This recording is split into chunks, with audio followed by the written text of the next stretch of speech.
야담상회에 방문해 주셔서 감사합니다. 구독과 좋아요, 댓글은 늘 야담상회에 힘이 됩니다. 첫 번째 이야기 시작합니다. 조선의 어느 산골 마을에 일찍이 혼여곡이라 불리던 계곡이 있었습니다. 근방의 사람들은 그 이름만 들어도 몸서리를 치며 아주 치를 떨던 계곡이었습니다. 산세가 험하고 사방이 절벽길인데다 우거진 수풀들이 첩첩이 병풍처럼 둘러져 있어 초행인 사람은 반드시 길을 잃고 헤매다 변을 당하는 곳이었지요. 게다가 그 주검조차 제대로 발견할 수 없어 장례도 제때 치를 수 없었으니 실로 위세가 대단한 곳이었답니다. 아버지, 또 혼여곡을 넘어서 가시려고 그러시죠? 다른 길로 돌아가시면 아니 되나요? 정말이지 그곳은 너무나도 요사스러운 곳이라 제가 걱정이 이만저만이 아니어요. 어이구, 얘야. 물론 이 애비도 혼여곡에 들어가고 싶은 생각일랑 없지만 그렇다고 몇 심이나 더 우회하여 가다가는 일정에 차질이 생길 것이 뻔하지 뭐냐. 내 최대한 조심하여 장터까지 다녀올 터이니 걱정일랑 말고 집 잘 보고 있거라.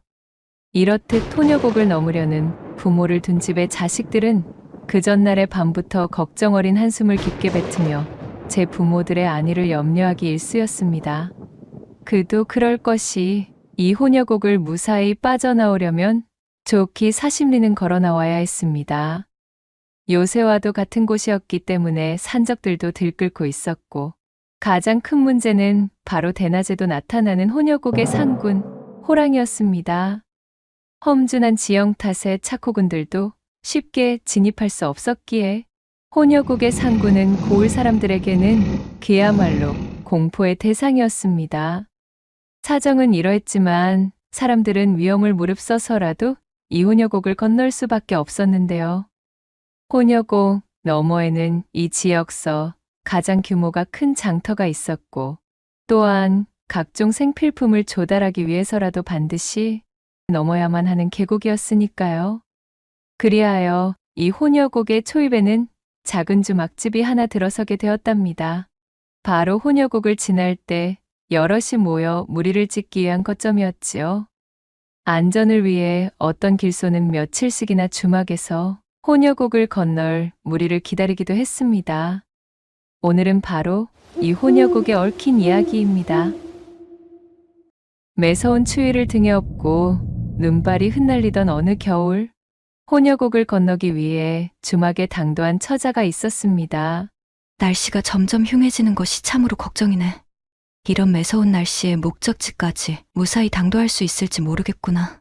그녀는 집에서 홀로 병든 아비를 보필하고 있던 처자 옥난이었지요. 아비를 위한 약을 사기 위해 혼여곡 넘어 큰 의원으로 여정을 떠난 참이었습니다. 옥난의 효심이 매우 지극하여 이웃 사람들의 만류에도 아비의 병에 용하다는 약을 구하기 위해 길을 재촉했던 것입니다. 벌써 이틀이나 시간을 지체했으니 어서 서둘러야겠다. 홀로 남아있을 아버지의 병세가 염려되니 속히 약을 구해 돌아가야겠어.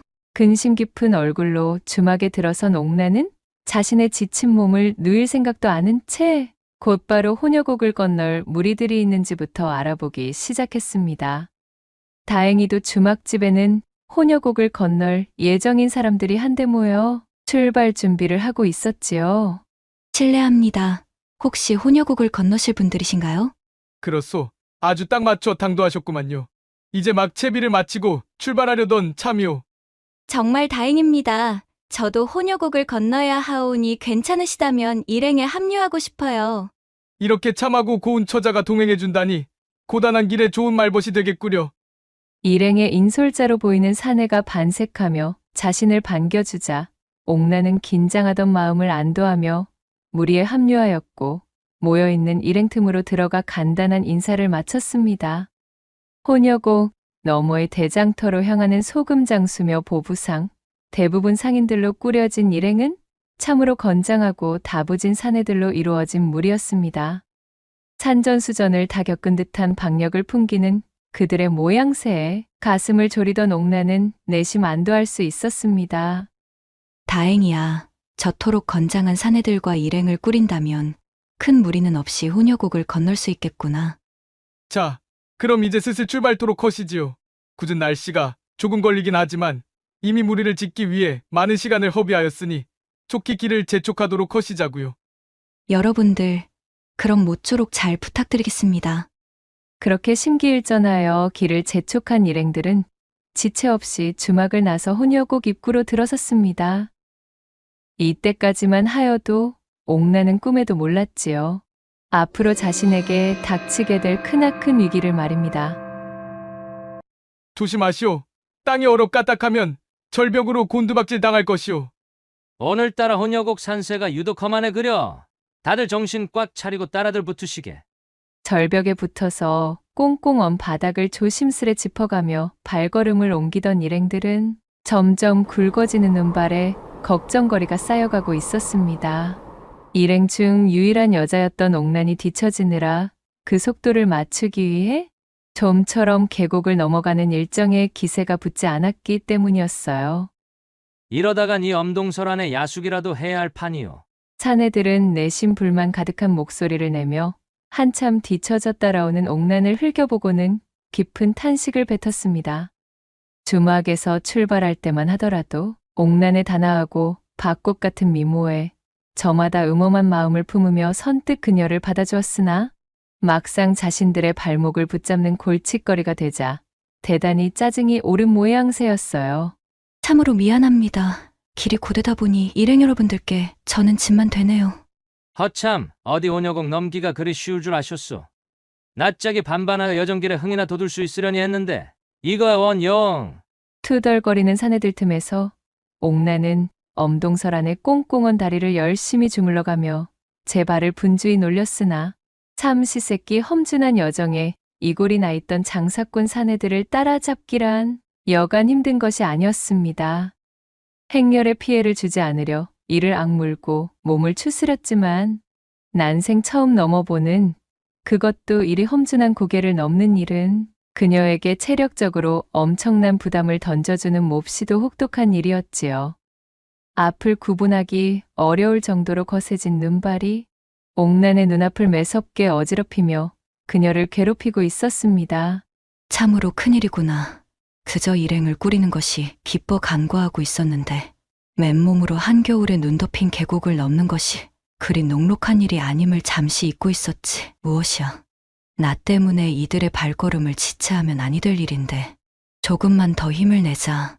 옥나는 저만치 앞에서 자신을 기다리며 서슬퍼런 낯빛을 보이는 사내들의 기세에 잔뜩 주눅이 들었지만 지금 이 시간에도 병석에 홀로 누워 이제나 저제나 자신의 안전만을 기원하면서 약을 기다리며 홀로 있을 아비를 생각하면 결코 포기할 수 없었습니다. 험준한 산세와 얼어버린 얼음판, 게다가 굵어지는 눈보라까지 더해지니 일행들은 점차 말 수가 없어져 묵묵히 걸음만을 옮기고 있었습니다. 먹장인 하늘에선 점점 폭설이 퍼붓기 시작했고 이미 쌓였던 눈도 채 녹지도 않은 터라 이내 허리춤까지 쿡푹 눈에 파묻히니 일행들은 거북이 걸음의 모양새가 되었습니다. 눈발이 점점 거세지는 것이 이대로는 경을 치겠구먼. 추위와 바람이라도 좀 피할 곳이 있어야 체력을 보존할 터인데 큰일이여. 20리는 좋게 넘어왔어야 정상일진데 아직도 이곳이라니 말이여. 걱정 속에 이리저리 눈을 헤치며 나아가던 그들은 잠시 후 저 멀리에서 허름한 동굴의 입구를 발견하고는 즉시 그쪽으로 향하며 외쳤지요. 저기 좀 보시오. 동굴이 있소이다. 필시 혼여곡을 지나다니는 10만이들이 꾸려놓은 대피소일 것이오. 부랴부랴 동굴 속 대피소에 당도하여 안으로 들어와 보니 일행들이 겨우 눈보라만 피할 수 있을 정도의 엉성하기 짝이 없는 동굴이었지만 이미 지쳐버린 그들에게는 좋은 휴식터로 안성맞춤이었습니다. 그렇게 일행은 동굴 속에 들어가 모닥불을 지핀 후 릴려드는 추위를 이기고자 몸을 붙인 채 둘러앉았고 이윽고 바깥은 야음이 깔려 한치 앞의 분간도 어려울 정도로 시커먼 어둠으로 뒤바뀌고 말았지요. 큰일이오. 평소에 반도체 오지 못한 기분이구먼. 이래서야 어디 제 시간에 혼여곡을 다 넘을 수 있을지 원. 글쎄 왜 아니겠나. 오늘은 불청객이 끼는 통에 영진도를 빼기가 어렵네 그려. 일행 중 하나가 옥난을 넌지시 바라보며 불만 섞인 목소리를 뱉자 풀이 죽은 옥난은 그만 고개를 푹 숙이고 애꿎은 모닥불만 바라보고 있었습니다. 매서운 추위에 얼어붙어 감각이 둔해진 자신의 두 발을 모닥불 쪽으로 살며시 내미려는데 대뜸 새우젓 장수가 그녀를 밀치며 퉁명스레 소리쳤지요. 아니 이보시오. 처자. 거 좀 비켜서 보. 나도 몸 좀 녹입시다요. 아주 혼자서 무슨 복로빵이라도 잡아두셨소? 어머머! 맥없이 밀려난 옥난이 민망함과 황망함 가득한 눈으로 일행을 바라보았으나 혼여곡을 넘는 속도에 진전이 없음을 모조리 그녀의 탓으로 돌리고 있던 분위기인지라 일행 중 그 누구도 옥난의 편을 들어주는 이가 없었습니다. 네, 참으로 미안합니다. 일찍이 이런 험준한 곳을 홀로 나서본 적이 드물어서. 그게 뭐 자랑이라도 된단 말이오. 누구는 뭐 태어날 때부터 혼여곡을 건널 준비가 되었다는 겐지. 옥난은 내심 그들이 야속하다는 생각이 들기도 하였지만 입장을 바꿔놓고 생각해보니 생업이 걸린 그들의 애가 타는 마음을 모르는 바가 아니었습니다. 자신 역시도 집에 홀로 계실 아버지를 생각하면 이리도 가슴이 메이고 조바심이 나는데 저 사내들이라고 자신만의 사연이 없었을까요? 게다가 그럼에도 불구하고 이들의 도움을 받을 수밖에 없었던 것이 이들이 없다면 애초에 혼자서는 혼여곡을 넘을 엄두조차 낼 수 없는 신세였지요. 그런 사정을 아로새긴 그녀는 모닥불에서 몸을 비켜 한쪽에 웅크리고 말았습니다. 그나저나 대단히 큰일이오. 이러다 혹 상군이라도 만나면 꼼짝없이 당하게 생겼으니 말이오. 이끼 이 사람아. 어디 그런 말을 함부로 꺼내고 앉은 게요. 그 입 좀 조심하시오. 하필이면 천하의 재수 없는 소리를 방정맞게 발 없는 말이 천리란다는 것도 모르시오. 영문인 혼여곡 상군께서는 천리 밖에서도 그 소리를 듣고 나타난다고 하질 않소. 사색이 되어 호랑이 이야기를 꺼낸 사내에게 면박을 주던 새우젓 장수가 두려움이 가득한 목소리로 질타 섞인 대답을 뱉어낸 바로 그때였습니다. 말이 끝나기가 무섭게 약속이나 한 듯 산천을 찢어 발기는 듯한 범의 포효 소리가 들려왔지요. 뭐시여 시방. 방금 그 소리는 호랑이 울음소리 아니던감? 소리가 바로 이 근방인디. 아이고 참말로 야단났네 이거. 이 사람아. 그러게 왜 쓸데없는 소리를 짓거려서는. 그 입이 방정이네 방정이야. 일행들이 사시나무 요동치듯 경련하며 얼어붙어 있는 사이 옥난이 몸을 일으켜 대피호의 바깥을 향해 빼꼼 고개를 내밀어 보았습니다. 포효 소리의 주인공은 과연 그 몸집이 웅장하기도 하여 대피호 바로 근방의 바위 틈에서 천천히 내려오고 있었는데 가히 기와집과 견줄 정도로 집채만한 거대한 호랑이 한 마리가 앞발을 쓸며 어슬렁거리고 있지 않겠어요? 진짜로 상군님이 내려왔어요. 입이 벌어질 만큼 엄청난 이용에 깜짝 놀란 옥난이 엉덩방아를 찌으며 황급히 뒤로 물러서자 그녀의 말을 들은 일행들은 그야말로 바지춤에 오줌까지 죽죽 지리면서 본격적으로 몸을 떨어대기 시작했습니다. 옥난이 혼여곡에 진입하기 전 주막을 나설 때 보았던 그 다부지고 강인해 보이던 사내들의 모습과는 참으로 딴판의 모습이었지요. 사람 살려. 이 일을 어쩌면 좋은가. 호랑이의 거친 울음소리는 점점 더 대피호와 가깝게 들려오고 있었고 포효 소리의 동굴 속은 마치 지진이라도 일어난 듯 쩌렁쩌렁 울리고 있었습니다. 그렇게 서로를 부둥켜 안고 공포에 질려가는 사이 호랑이의 숨소리가 동굴의 한치 옆까지 들리게 되자 사내 중 하나가 기어들어가는 목소리로 입을 열었습니다. 이대로는 모두가 꼼짝없이 죽은 목숨이오. 솔찬이 안 된 일이긴 하지만 우리 중 하나가 대표로 제물이 되어 상구님의 노여움을 푸는 수밖에 없을 것 같구먼. 아니 뭐시오? 방금 재물이라고 하셨소? 아무리 그래도 그렇지 어찌 사람을 던져주자는 소리를 하고 있는 게요? 그럼 뾰족한 방법 있는가? 누구는 이런 소리를 하고 싶어 하겠느냐 말이오. 어디 더 좋은 수가 있으면 투덜거리지 말고 한번 꾀를 내어보시오. 말은 쉽소만 내 말은. 이것이 어디 그리 쉽사리 결정 볼 수가 있겠냐는 말이오. 그렇다고 하면 대체 누구를 제물로 정한다는 말입니까? 그것이 어디 우리 마음대로 정할 수가. 그 말이 떨어지기가 무섭게 일행의 시선이 일제히 구석에 웅크리고 떨고 있던 옥란에게로 쏠렸습니다. 그리곤 새우젓 장수가 침통한 얼굴로 입을 열었지요. 어차피 이런 속도로는 상구님을 피한다 해도 결국에는 눈밭에 파묻혀 죽을 운명으로 정해져 있는 것이나 다름없다는 말이오. 다들 아닌 척하지 말고 냉정해져 보시오. 오직 나만이 이러한 생각을 하고 있는 것이 아니잖소. 이 처자와 끝까지 계속 동행하다가는 우리 모두 송장이 될 목숨이라 이것이오. 내 말을 똑똑히 이해하시겠소들. 아니, 아무리 그렇다고는 하나 어찌 멀쩡히 두 눈을 뜨고 살아있는 처자를. 꺼림칙하다는 표정으로 일행 중 한 사내가 말하자 새우젓 장수가 버럭 고함을 치며 역정을 냈습니다. 그럼 내기 저 처자 대신 재물이라도 되시겠다는 거요? 내 그 결정 말리지는 않으리다. 무슨 소리야? 내가 미쳤소이까? 빌어먹을. 이거 별 수 없겠구만. 이보시게 처자 우리를 용서하시게. 당사자를 버젓이 앞에 두고 터무니없는 이야기들을 나누던 사내들이 죄책감 가득한 얼굴이 되어 옥란에게 다가오기 시작했습니다. 그들의 눈에 서려 있는 이기심과 공포심을 맞닥뜨리자 옥란은 밖에 있는 상군보다도 동굴 안에 있는 사람들이 더 무서워지는 것이었지요. 그럴 수가. 안 돼요. 제발 살려주셔요. 여기서 죽을 순 없어요. 홀로 병석에 누워있는 아버님을 위해 약을 사러 가는 길이었어요. 제가 열심히 따라붙을게요. 제발 저를 내보내지 말아주셔요. 사정은 딱 하네만 우리도 어쩔 수가 없구먼 그래. 참으로 미안하네. 옥란이 사색이 되어 애절한 목소리로 그들의 바짓가랑이를 붙잡고 두 손을 모아 빌어보았지만 안 그래도 혼여곡을 넘는 여정에 꽤나 걸리적거리던 옥란을 이참에 제물로 던져주기로 암묵적인 합의를 본 사내들은 그녀의 목소리가 들리지 않는 듯 했습니다. 게다가 만약 그녀를 향하고 있는 군중 심리의 불똥이 혹여나 자신에게 튄다면 큰일이었지요.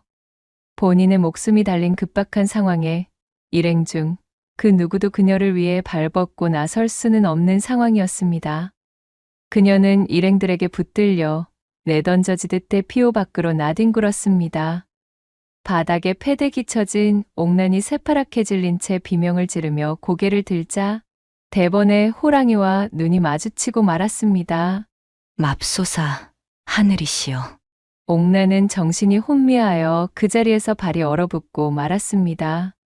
어둠 속에 자리한 호랑이의 두 눈은 옥란을 송두리째 집어삼킬 듯 흉흉히 빛나고 있었지요.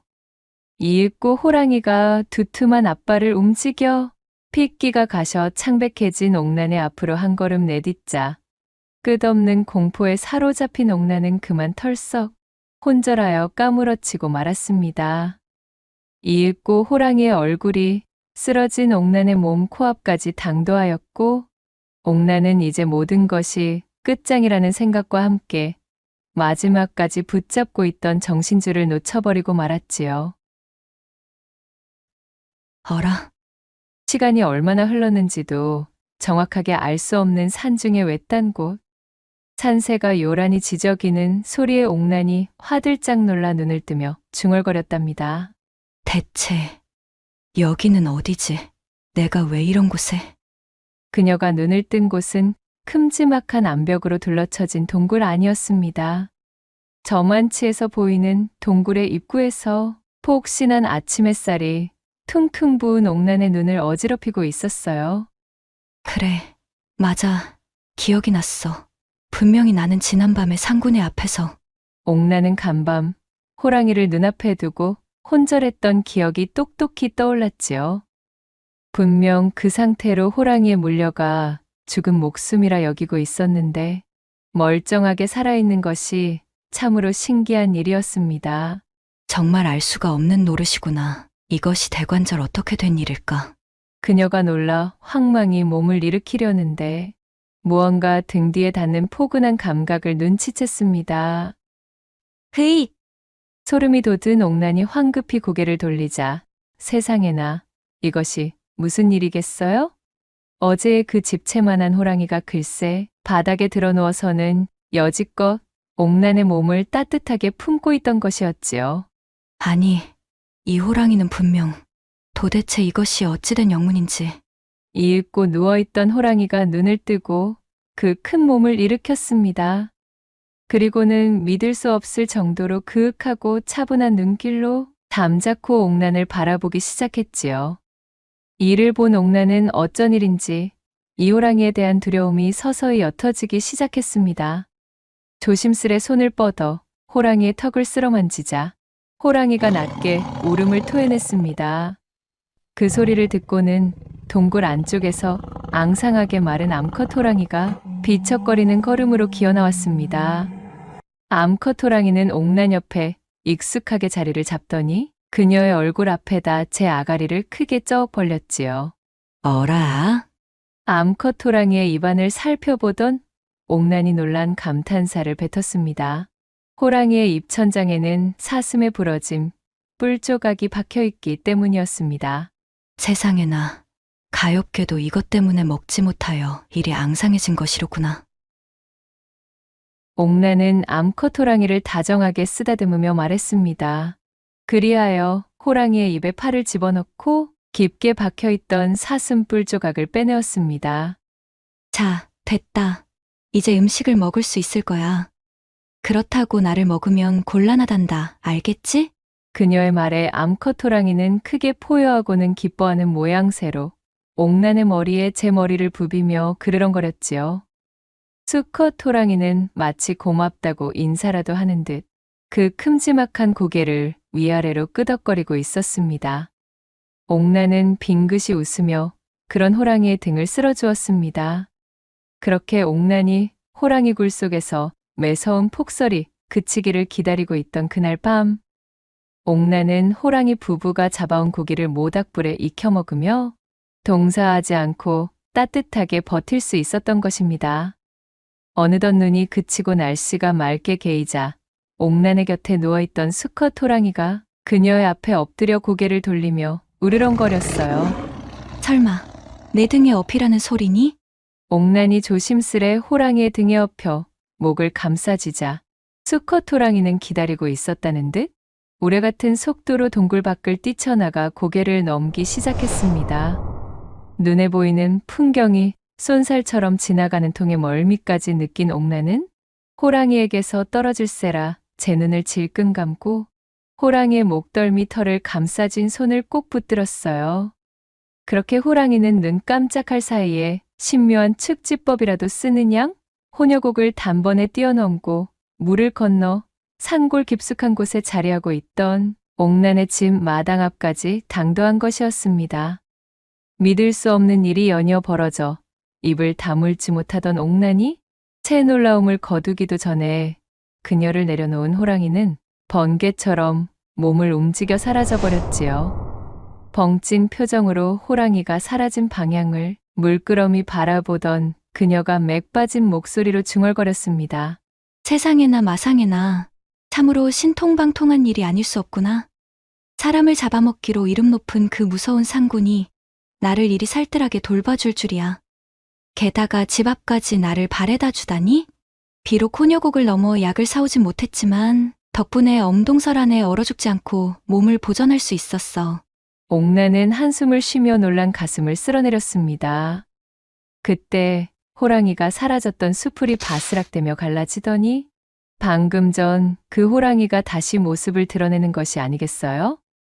옥란이 놀라 다가가자 호랑이는 그런 그녀의 발밑으로 육중한 뭔가를 툭 떨어뜨리고는 다시 그 모습을 감추었습니다. 오늘 참 저 녀석 덕분에 여러 번 놀라 자빠지는구나. 대관절 호랑이가 떨어뜨리고 간 것이 뭘까? 그것은 다름 아닌 기아디 귀한 사양이었어요. 옥란이 아버지의 병세를 고치기 위해 혼혈곡을 넘어가 구하고자 하였던 바로 그 귀중한 약재였습니다. 맙소사! 그날 이후 호랑이는 사흘이 멀다 하고 짐승을 사냥하여 옥란의 집 앞마당에 던져놓고 갔습니다.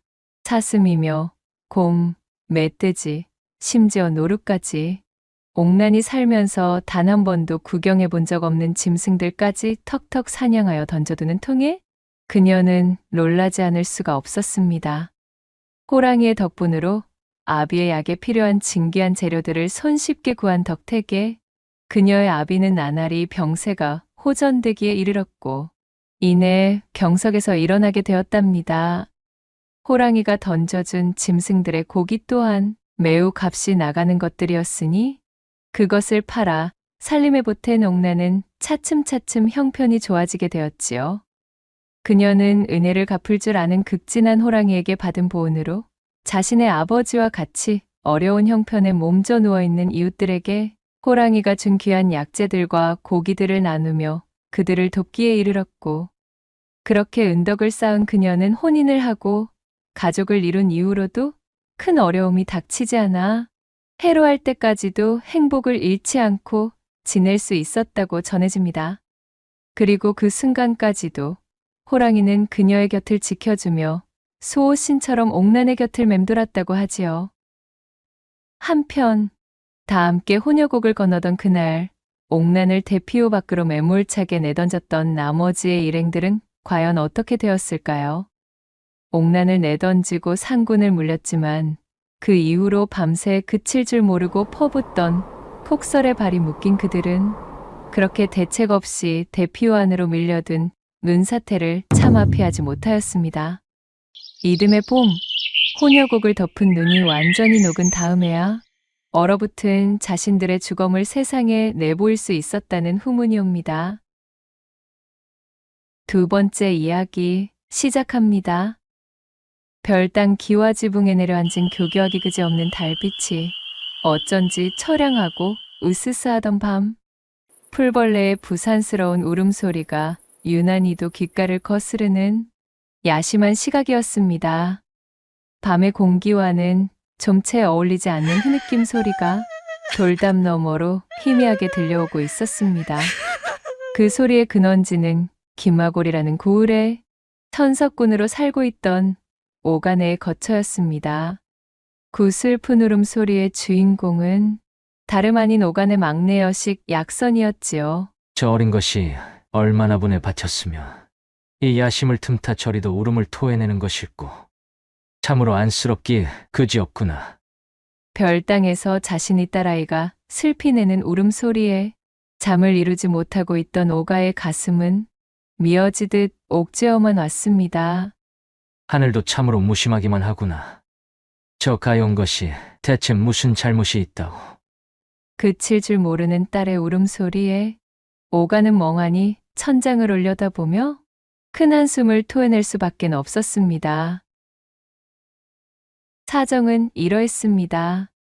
이웃고을의 박참판 댁에는 참으로 개차반 같은 아들 녀석인 봉패라는 인물이 하나 있었는데 봉패는 동네 왈패들과 어울려 다니며 고을을 들쑤시고 저작거리 노름판이라는 노름판은 죄 기웃거리면서 주색 잡기에 여념이 없는 그야말로 망나니 중의 망나니였습니다. 내 오늘은 또 어디 가서 난장을 놓아볼까나? 제 고을에선 이 봉패가 행차했다 하면 모두가 뒤로 침을 뱉으며 기피할 만큼 아주 소문이 자자한 인물이었지요. 봉패가 고을의 노름판을 전부 들쑤셔 놓는 데다 기방이며 여염집이며 할 것 없이 전부 난장을 놓아대니 봉패를 향한 고을 민심은 땅으로 떨어져 있었습니다.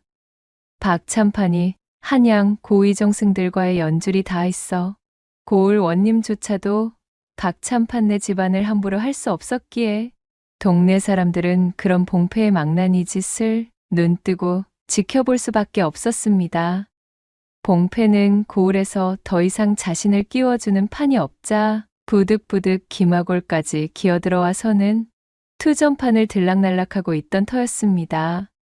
봉패가 김하골 노름판의 모습을 드러낸 그날은 하필이면 큰 야간장이 들어서는 날이었습니다.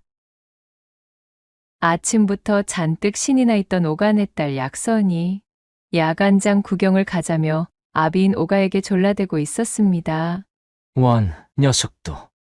그래도 야간장을 가보고 싶은 게야? 물론이죠. 아버지, 제가 이날만을 얼마나 고대하고 있었는데요. 가서 신기한 것을 잔뜩 구경하고 싶어요. 아비의 손을 잡고 아이처럼 좋아하며 장터를 나온 약선은 이곳저것을 구경하기에 여념이 없었습니다. 오가는 자신의 딸이 너무도 신나하는 모습을 흐뭇하게 지켜보고 있었지요. 그런데 바로 그 순간 흥에 취해 촐싹거리다가 그만 인파에 떠밀려 약선이 오가와 맞잡은 손을 놓쳐버리고 말았답니다. 밀려드는 장터의 인파가 붐비는 통에 약선은 금세 저 멀찍이 휩쓸리고 말았어요.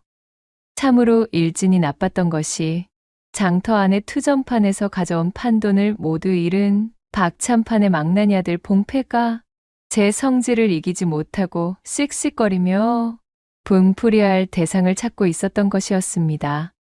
말 그대로 가는 날이 장날이었던 것이지요. 인파에 떠밀려 아비와 떨어져 울상을 하고 허둥거리던 약선이 주변을 어슬렁거리며 먹잇감을 찾던 봉패의 눈에 들어오게 되었습니다. 기분도 더러웠는데 때마침 잘 걸렸다. 약선을 발견하고 완전히 눈이 돌아버린 봉패는 그 길로 약선의 손을 잡아채웠습니다. 사람들의 발길이 닿지 않는 장터 뒷골목의 석재 담벼락으로 끌고 가선 그대로 약선을 욕보이고 말았지요. 약선의 비명소리는 바글거리는 인파의 소란 때문에 잦아들었고 누구 하나 알아차리는 이가 없었습니다. 오가가 장터 곳곳을 돌아다니며 헐레벌떡 약선을 찾아내었을 때는 이미 때가 늦어버린 뒤였어요. 다음날 오가는 한 걸음에 김화골 사또에게 달려가 어제의 자초지종을 낱낱이 고하고는 자신의 딸을 욕보인 박참판네 아들을 엄벌해달라 탄원하며 억울함을 호소하였습니다. 하지만 김화골까지 그 악명이 자자했던 박참판의 아들을 사또도 어찌할 수는 없었지요. 소식이 닿은 박참판은 마치 선심이라도 쓰는 양 봉패와 약선을 혼인시켜 책임을 지게 하겠다는 약조로 이 천인공로할 사건을 무마시키고 말았습니다. 당치도 않다는 오가의 역정에 박참판은 자신의 말을 따르지 않고 이를 키울시 자신의 한양 연주를 모두 동원하여 오간의 가문을 멸문시키겠다 으름장을 놓았어요. 한양의 정승 연줄로 떵떵거리는 박참판의 억지를 타개할 힘과 능력이 턱없이 부족했던 오가는 끓어오르는 천부를 삼키며 돌아설 수밖에 없었습니다. 참으로 억울하도다. 어찌하여 이런 일이 벌어지고 말았다는 것이냐. 내 딸아이를 위해 할 수 있는 일이 이리도 없다는 것이 너무도 원통하고 분하기만 하구나. 오가는 밤을 지새며 하염없이 눈물을 쏟는 자신의 딸 약선이 너무도 애처로워 끓는 분노와 억울함으로 삼경을 적셨습니다. 그리하여 시간은 흘러 마침내 박참판과 약조한 혼인날이 밝아왔습니다. 박참판 댁에서 보내온 가마가 들었다 이르시오. 박참판이 보낸 가마꾼들이 약선을 데려가기 위해 대문 앞에 당도한 소리가 들려왔지요. 약선은 퉁퉁 부어버린 눈에 아직도 눈물 자국이 남아있는 뺨으로 나왔습니다. 지켜보는 오가의 심정은 이루 말할 수 없는 괴로움으로 가득했습니다. 아버지, 어이구, 약선이 이 바보 같은 거사. 밤새 잠 한숨 자지 못한 얼굴이로구나. 아버지, 저는 정말 그 집에 시집 가고 싶지 않아요. 어찌 그 마음을 모르겠느냐. 내 당장이라도 그 집으로 달려가 온통 불이라도 놓고 싶은 심정이로구나. 약선이 맥없는 걸음걸이로 마당에 당도하자 오가는 하인을 시켜 대문을 열라 일렀습니다. 열린 대문으로 박참판이 보낸 가마의 꼴을 보니 오가는 더욱 기가 찰 노릇이었답니다. 허름하기 짝이 없는 남루한 고물가마에 겨우 가마꾼 2명이 딸려 있는 것이 약선을 맞이하는 일행의 전부였습니다. 가마를 타고 고개를 넘어야 하는 험한 여정임에도 약선을 보필할 여종 1명조차 보내지 않은 것이었지요. 박참판, 이런 고약하기 짝이 없는 놈을 보았나. 오가의 심정이 마치 먹을 뿌린 종이처럼 분노와 참담함으로 시커멓게 적셔지는 순간이었습니다. 약선은 애처로운 눈으로 한참이나 오가를 바라본 뒤 쉬쉬 떨어지지 않는 발걸음을 옮기며 힘겹게 가마에 올라섰습니다. 아버지, 부디 몸 건강히 지내셔요. 소녀가 부덕하여 결국 일이 이렇게 흐르고 말았사옵니다. 저 같은 여식일랑 잊으시고 아버지께서는 마음을 쓰지 마셔야 합니다. 약선아, 너야말로 몸 건강히 버텨내고 있거라. 이 아비가 반드시 무슨 수를 써서라도 너를 그 집에서 빼내올 터이니 힘들더라도 조금만 참고 버티고 있거라. 이윽고 저 멀리 사라지는 가마를 눈으로 쫓던 오가는 결국 참고 참던 눈물을 쏟으며 하늘을 향해 울분을 뱉어내고 말았습니다. 약선의 시집살이는 그 시작부터 녹록지 않았습니다. 박참판은 제대로 된 혼례조차 치러주지 않았던 것입니다. 가마에서 내린 약선이 잔뜩 겁먹은 얼굴로 인사를 올리자 박참판은 멸시 어린 눈길로 한번 훑고는 말 그대로 찬밥 취급을 하기 시작했습니다. 이 집안에 들어왔다고 해서 함부로 굴다가는 아주 혼쭐이 날 줄 알아라. 봉패 이놈은 그래. 어쩌자고 저런 것과 엮여서는. 어이구 내 팔자야. 혀를 차며 제멋대로 투덜거린 박참판은 그 길로 몸을 돌려 사랑채로 들어가 버렸습니다. 봉패는 어느 노름판에 기어들어가선 흥청망청인지 제 신부의 도착을 맞이할 생각도 없이 코빼기조차 비추지 않았어요. 약선이 풀이 죽어 잔뜩 움츠린 채 고개를 푹 숙이고 있자니 한 남자가 다가와 다정한 목소리를 건넸습니다. 자금마님, 먼 길 오시느라 고단하셨을 텐데 어서 이리 들어오시지요. 앞으로 자금마님께서 지내실 거처를 청소해 두었습니다. 저는 이 집에서 청지기 노릇을 하고 있는 민갑이라 하옵니다. 자신을 민갑이라 소개한 남자는 약선을 살갑게 맞이하며 웃어 보였습니다. 약선은 그의 안내를 받으며 그렇게 박참판 댁에서의 첫날을 맞이하게 되었습니다. 모진 시집살이와 박참판의 구박 속에서 약선은 점점 생기를 잃어가고 있었습니다. 박참판 집으로 시집 아닌 시집을 온 지도 어느덧 5년이라는 시간이 지났거늘 사정은 조금도 나아진 것이 없었습니다. 박참판은 며느리인 약선을 늘 눈엣가시 여기듯 하였고 집안의 하인들조차 약선에게 제대로 된 대접을 하지 않았습니다. 과정이야 어찌되었든 이 원치 않은 혼인의 책임을 다하여 약선의 남편 노릇을 해야 할 봉패는 달에 한 번 집구석으로 들어올까 말까였습니다. 그나마 얼굴이라도 비추는 날은 술에 절어 고주망태가 되어 있거나 옷에서 기방의 분내를 풀풀 풍기고 있거나 둘 중 하나였답니다. 남자가 뜻을 품고 밖에서 큰 일을 하는 중인데 아녀자가 어디 잔소리를 하느냐. 약선이 염려 섞인 말이라도 한 번 건네면 봉패는 꼬부라진 혀로 차갑게 응수하기 바빴어요. 박참판의 집에서 하루하루가 지옥이던 약선을 유일하게 다정히 대해주는 사람은 청지기인 민갑뿐이었습니다. 그는 약선을 이 집안의 작은 마님으로 성심껏 모시며 항시 예를 갖추어 대했습니다. 약선 역시도 자신을 따뜻히 대해주는 민갑이 유일한 안식처였어요.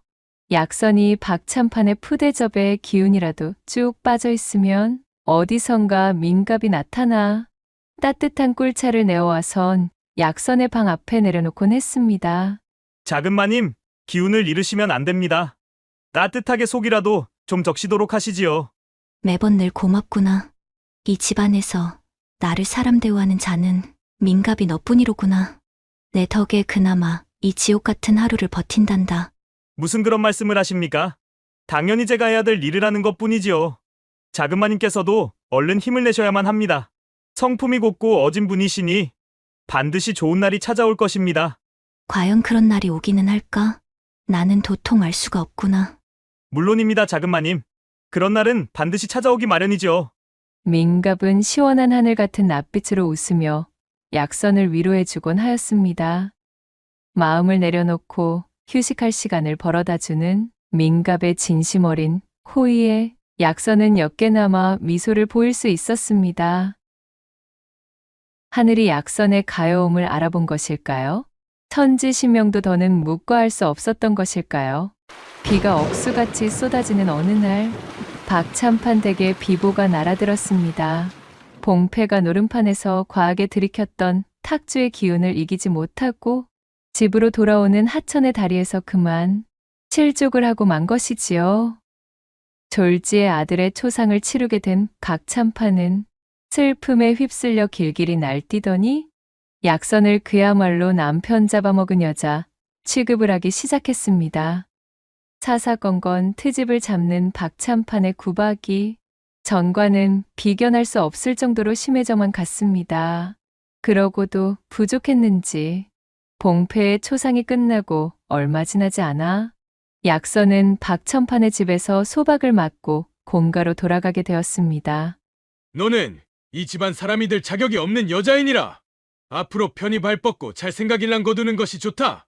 남편 잡아먹은 여자로 낙인 찍혀 그럴 일은 없겠지만 행여라도 새로운 혼례를 들거나 새 집안의 사람이라도 되는 날에는 너와 내 아비를 멸문지화 당하도록 내 모든 연줄을 다 동원해서라도 응징해주마. 관 뚜껑 덮을 그날까지 내게는 과부의 꼬리표가 남아있어야 한다. 알겠느냐? 내 아들을 잡아먹은 주제에 절대 잘 먹고 잘 살 수는 없을 게다. 박참판은 약선에게 서슬퍼런 엄포를 놓고는 대문 밖으로 쫓아내었습니다. 5년이 넘도록 그 집에 억지로 시집와 하인처럼 일하며 지냈던 약선의 짐은 겨우 보따리 한 개가 전부였지요. 약선이 수심 깊은 얼굴로 한숨을 쉬고 있는데 대문이 빼꼼 열리고는 민갑이 조심스레 나왔습니다. 민갑은 약선의 손을 잡으며 당장 울음이 터질 것 같은 표정으로 말했어요. 작은 마님, 그동안 정말 갖은 고생 많이도 치우셨습니다. 인가봐. 적지 않은 세월 동안 의지가 되었던 민갑의 얼굴을 보자 약선은 결국 참았던 눈물이 터져나오고 말았습니다. 그간 곱디 고운 정이 많이도 들어 박참판의 집에서 쫓겨나는 것은 견딜 수 있었지만 민갑과 헤어지는 것은 견딜 수 없었던 약선이었지요. 그것은 민갑도 마찬가지였습니다. 살알갑게 챙겨주던 정이 연심으로 무럭무럭 자라 어느새 마음속에 약선을 품고 있던 민갑이었습니다. 작은 마님은 결코 이런 대접을 받으실 분이 아니십니다. 부디 몸 건강히 지내고 계십시오. 제가 언젠가는 반드시 작은 마님을 모시러 찾아뵙겠습니다. 그때까지 절대 허튼 생각 같은 것은 하시면 아니 되십니다. 민가봐, 너도 꼭 몸 조심하렴. 그간 너희 덕에 내가 끝까지 이 집에서 버텨낼 수 있었단다. 네가 아니었다면 난 아마 진작. 그간 민갑이 알게 모르게 약선을 도와주며 박참판의 모진 매질을 견뎌야 하는 순간도 많이 있었음을 떠올린 약선은 애절한 마음이 되고 말았습니다. 그런 말씀 마십시오. 자, 가는 길이 험할 테니 어서 채비를 하도록 하세요. 서로를 끌어안고 눈물의 이별을 가진 그들은 훗날을 기약하였습니다. 이윽고 박참판 몰래 오가 쪽으로 연통을 넣어두었던 민갑은 멀리서 약선을 마중 나온 약선의 아비 오가가 보이자 말했습니다. 저기 아버님이 보이십니다. 자, 이제 어서 가세요. 가셔서 그간의 고행일랑 말끔히 잊으시고 부디 몸을 잘 돌보고 계셔야 합니다. 그간 정말로 고마웠단다. 꼭 너를 다시 볼 수 있었으면 좋겠구나. 이윽고 오가의 손을 잡고 김화골로 돌아가는 약선의 뒷모습이 시야에서 사라질 때까지 민갑은 눈시울을 붉히고 서 있었습니다. 시집 보낸 딸이 청산과부가 되어 친정으로 돌아온 것이 흉이 되던 시절이었지만 오가는 그저 기뻤습니다. 그것이 어디 제대로 된 혼사라고 말할 수나 있었을까요?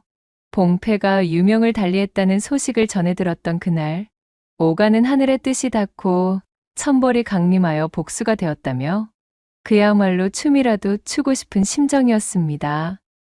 악독한 집구석에서 딸이 탈출할 수 있었음을 그저 천지신명에게 감사드릴 따름이었지요. 하지만 약선은 친정으로 돌아온 그날 이후로 별땅에 틀어박혀 두문불출하고 있었습니다. 이미 민갑에 대한 연심이 깊을 대로 깊어져 그녀는 집 밖의 만개한 모란꽃을 바라보며 시름을 달래다 눈물을 쏟기 일쑤였습니다. 모란꽃에 꼬인 나비 한 쌍이 서로 날갯짓을 하며 정분을 나누는 것을 물끄러미 바라보고만 있던 약선이 힘없이 중얼거렸습니다. 민가비는 잘 지내고 있을까? 박참판에게 모진 매질이나 당하고 있지는 않으련지. 약선은 자나깨나 민갑의 걱정뿐이었어요. 그런 딸아이를 지켜보는 오가의 시름 또한 깊어져만 갔지요. 이대로는 아니 되겠구나. 오가는 무언가 결심이 선 듯 가장 신뢰하던 하인 하나를 호출했습니다. 그리고는 하인 편에 서신 하나를 전달하였습니다. 무슨 수를 써서라도 이것을 박참판댁 민갑이라는 청지기에게 전달하도록 하여라. 절대 박참판의 식솔들에게 들켜서는 아니 될 것이니라. 반드시 민갑이라는 자에게만 전달하여야 한다. 하인은 비장한 얼굴로 고개를 끄덕이고 이내 대문을 나섰습니다. 그리하여 꼬박 한 달이 지난 때였습니다. 비가 부슬부슬 내리는 상경의 야밤에 오가의 집 처마 너머로 애끓는 곡소리가 흘러나왔습니다. 이윽고는 오간의 대문이 열리고 말이 끄는 수레가 가마니로 덮은 관을 싣고 덜커덩거리며 나왔지요. 아니 된다, 약선아. 이리 허망하게 가버리면 이 아비는 어찌 살란 말이더냐. 오가의 침통한 곡소리가 밤하늘을 찢는 듯 울려 퍼졌습니다. 관을 실은 수레는 한동안 오가네의 대문 앞에서 오가의 울음소리를 받아내고는 이내 어둠 저편으로 사라졌습니다. 날이 밝자마자 김화골에는 오간의 청상과부 딸이 그만 처지를 비관하여 스스로 유명을 달리했다는 소문이 바다하게 퍼져나가고 있었습니다. 그로부터 10년이라는 세월이 덧없이 흘러갔답니다. 눈가에 주름이 깊어진 오간은 이른 아침부터 당도한 서신을 읽어보며 촉촉해진 눈시울을 연신 훔치고 있었습니다. 서신은 바로 평안도에서 보내온 민갑의 서신이었습니다. 장인어른, 소인 민갑입니다. 어르신의 옥체엔 별거 없으신지요? 저희는 늘 그렇듯이 아주 잘 지내고 있습니다.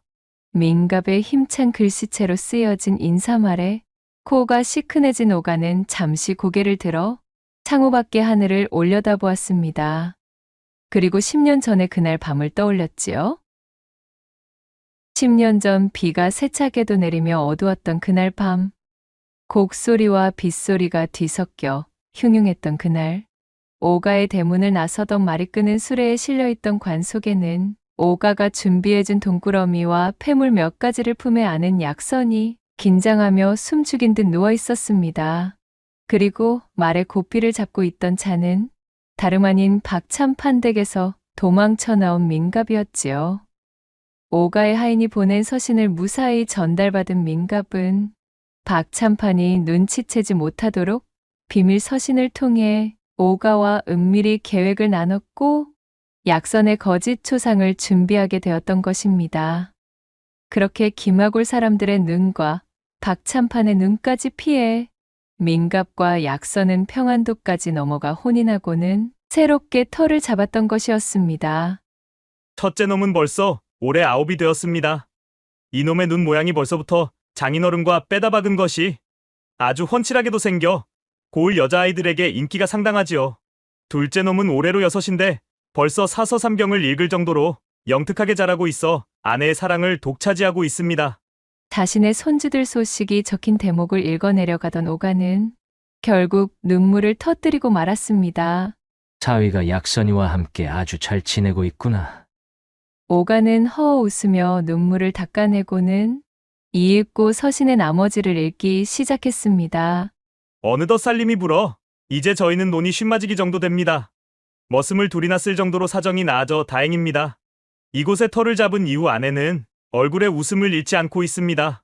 그 웃음을 바로 옆에서 바라볼 수 있는 것이 이 민가비의 크나큰 낙입니다. 장인어른, 나날이 계속되는 행복 속에서 그저 장인어른의 안위를 걱정하며 지낼 뿐입니다. 자주 기별을 드리지 못해 송구할 따름입니다. 아버지, 저는 남편과 아이들과 함께 너무나 잘 지내고 있습니다. 남편은 언제나 저를 먼저 생각해주고 있어. 과거에 힘들었던 나날 같은 것은 이제 기억이 나지 않을 정도여요. 언젠가 아버지를 다시 뵐 날을 항시 고대하고 있답니다. 부디 그날이 오기까지 몸 건강히 계세요, 아버지. 서신을 읽던 오가의 얼굴에 희미하게 미소가 피어올랐습니다. 그래, 이거면 되었다. 이거면 되었어. 오가는 창호 마당으로 천천히 시선을 옮겼습니다. 마당에는 모란 꽃이 활짝 피어 있었고 꽃들 사이로 나비 한 쌍이 단아하게 춤을 추듯 날갯짓을 하며 서로를 애틋하게 부비고 있었다는 후문이 옵니다. 마지막 세 번째 이야기 시작합니다. 옛날 조선의 한적한 산천골. 천석군 부자로 떵떵거리던 여진사가 일찍이 아내를 먼저 보내고 상처를 하는 3년의 시간 동안 유지하던 호라비 생활이 어느덧 막바지에 접어들고 있는 참이었습니다. 아들, 딸들도 모두 세간을 내보낸 마당에 더는 호라비로 세월을 보내기가 영 적적하던 여진사는 발빠르게 매파를 들여 재취에 대한 계획을 굴려보기 시작했지요. 걸리적거리는 자식들도 모두 분가했겠다. 집안 곳간에는 사시사철 곡식이 끊이지 않는 천석군이겠다. 여진사의 재취는 큰 무리 없이 진행될 수 있었습니다. 그리하여 얼마 뒤 고을의 최대 관심사이던 천석군 여부자 댁에 안방을 차지할 세마님이 들어선다는 소식에 고을 사람들이 왁자지껄 모여 혼례식을 구경해보고 있으려니 꽃가마에서 내리는 30대 초반의 아리따운 여인의 자태에 다들 입을 다물지 못하는 것이었습니다.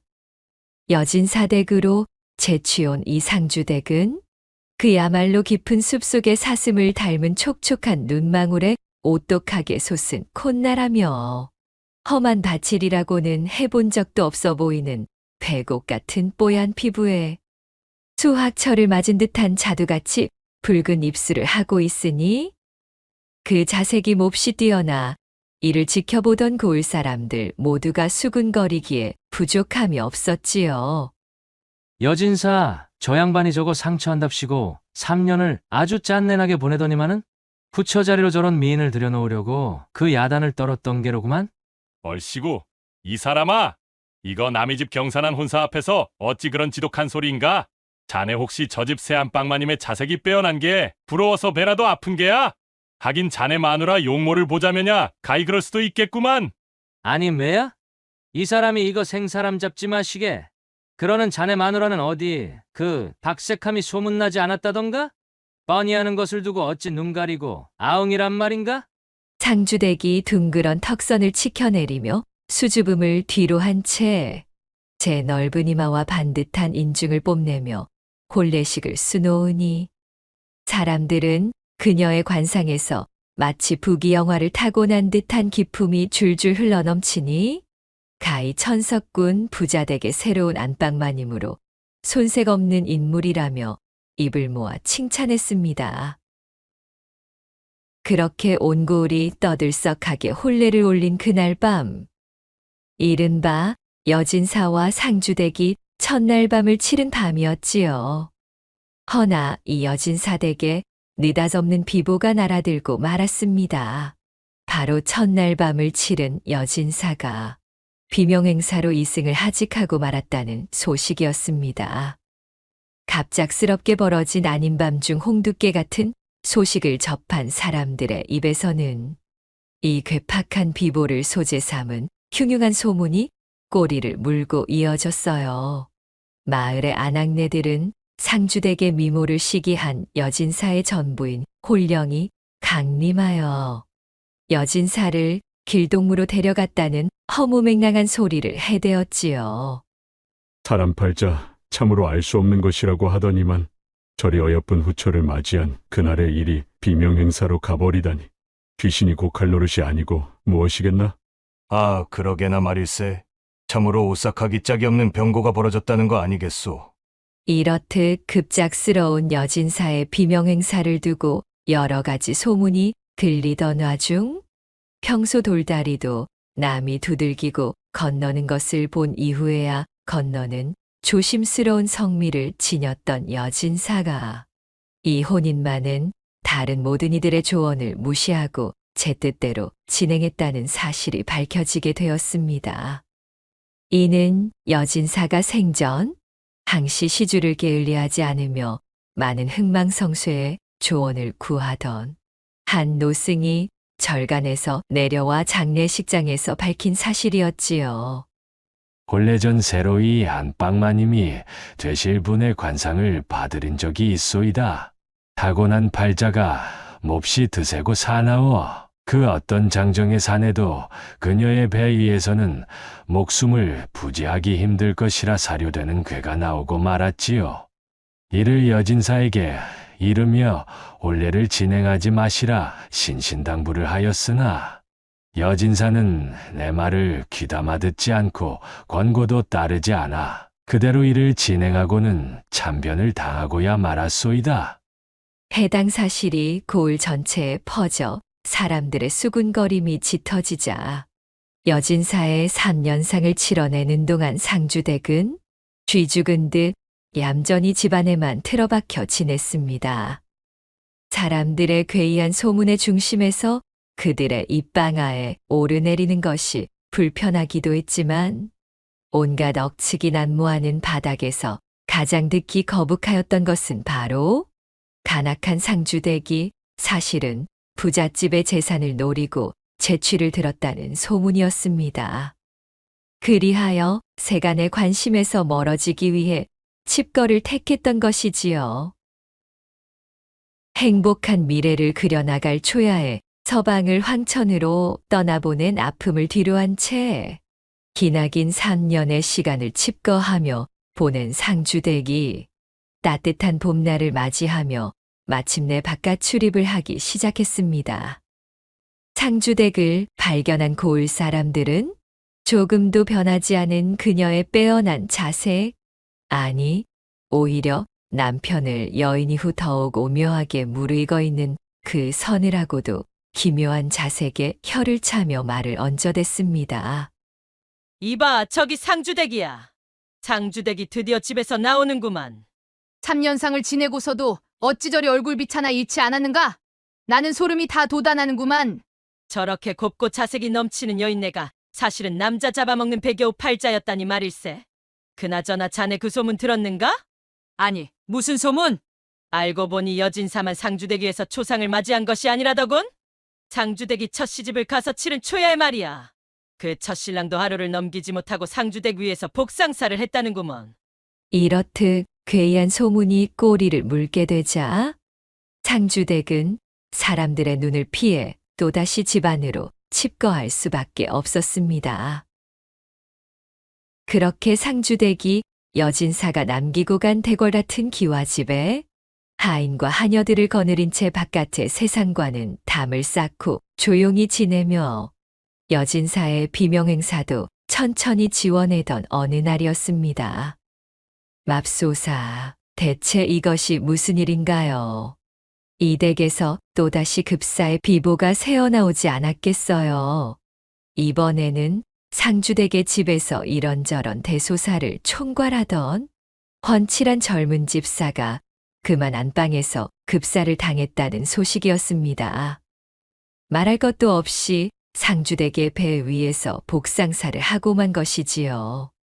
이어진 소식에 사람들이 혀를 차며 그녀에 대한 비난을 채 퍼붓기도 전에 얼마 지나지 않아 이번에는 고을에서 유일하게 상주댁을 드나들던 박물장수가 훤한 대낮에 상주댁의 사랑방에서 그만 요절하고 말았습니다.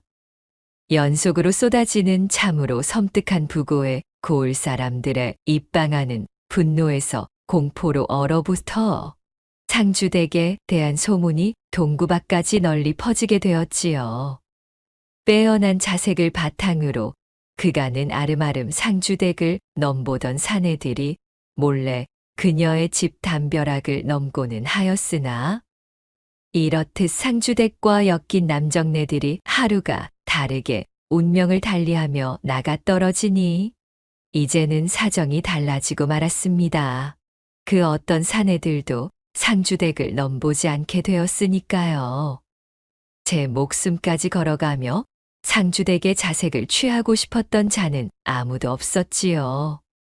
마치 살아있는 귀신이라도 대하는 듯 잔뜩 겁을 집어먹으니 상주댁의 집으로 머슴살이를 자처하는 사내들도 있을 리 만무했고, 그나마 있던 집사와 하인들도 죄 도망치고 말았답니다.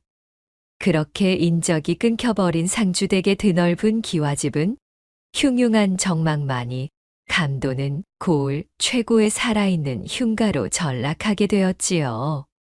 도대체 내 팔자에 어찌 이런 고약한 살이 붙어 나를 품은 사내들이 이다지도 나자빠져 나간단 말인가? 정령 저주받은 몸이로다. 상주댁은 깊은 한숨을 토하며 뜨거운 눈물을 흘리는 밤을 지새우기 일쑤였습니다. 상주댁의 대궐에 거미줄이 늘어가며 기이한 몰골을 자아내던 어느 날, 집도 절도 없이 어디선가 흘러들어온 저작거리 노름꾼 행색의 건달사내 하나가 술에 거나하게 취한 몰골을 하고는 상주댁의 대문을 두드리기 시작했습니다.